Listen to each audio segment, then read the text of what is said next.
മാളുക്കുട്ടി വീട്ടിൽ പോയി വന്നപ്പോൾ കുറച്ച് അമ്പഴങ്ങ കൊണ്ടുവന്നിരുന്നു. അപ്പം ഞാൻ അമ്പഴങ്ങ തിളച്ച വെള്ളത്തിലാണ് ഉപ്പുപൊടി മഞ്ഞൾപ്പൊടി ഇട്ട് ചൊറുക്കൊഴിച്ച് ഉപ്പിലിട്ട് വെച്ചിരുന്നു. ആ അമ്പഴങ്ങ എടുത്താണ് ഇപ്പോൾ നമ്മൾ അച്ചാറിടുന്നത് കേട്ടോ. അപ്പോൾ ഒരു 1/2 കിലോ, അധികം അമ്പഴങ്ങയൊന്നും ഇല്ല, കുറച്ച് അമ്പഴങ്ങയുള്ളൂ.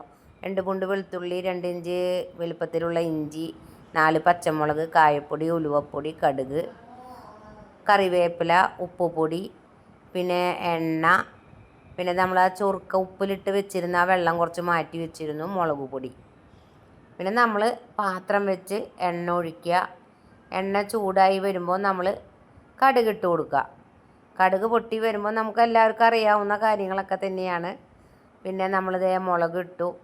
ഇതൊന്ന് റെഡിയായി സെറ്റായി വരുമ്പോഴേക്കും നമ്മളതിലേക്ക് ഇഞ്ചി, വെളുത്തുള്ളി, പച്ചമുളക് ഇതെല്ലാം ഞാൻ ചോപ്പ് ചെയ്ത് വെച്ചിരുന്നു. അപ്പോൾ ഇതെല്ലാം കൂടി ഒന്ന് വഴണ്ട് വരുമ്പോൾ തന്നെ നല്ല സ്മെല്ലാണ് കേട്ടോ.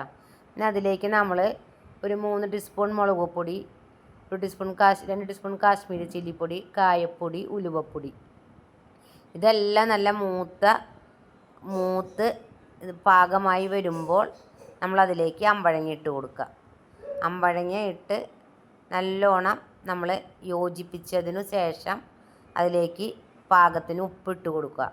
ഉപ്പിട്ടും യോജിപ്പിക്കുക. അതിന് ശേഷം നമ്മൾ ആ ചൊറുക്ക കുറച്ച് ഞാൻ ഉപ്പിലിട്ട് വെച്ചിരുന്ന ആ ചൊറുക്ക വെള്ളമാണ് അതിലേക്ക് ഒഴിച്ചു കൊടുത്തത്. അതിന് ശേഷം നല്ല പാകമാവുമ്പോൾ നമ്മൾ ചൂടാറിയതിന് ശേഷം ഭരണിയിലേക്ക് മാറ്റുക. നല്ല ടേസ്റ്റാണ്. നിങ്ങളും ഇങ്ങനെ ചെയ്ത് നോക്കണം കേട്ടോ. അപ്പോൾ സബ്സ്ക്രൈബ് ചെയ്യുക, ഷെയർ ചെയ്യുക, ലൈക്ക് ചെയ്യുക, കമൻറ്റ് ചെയ്യുക, സപ്പോർട്ട് ചെയ്യണം. Okay, Tata, bye bye.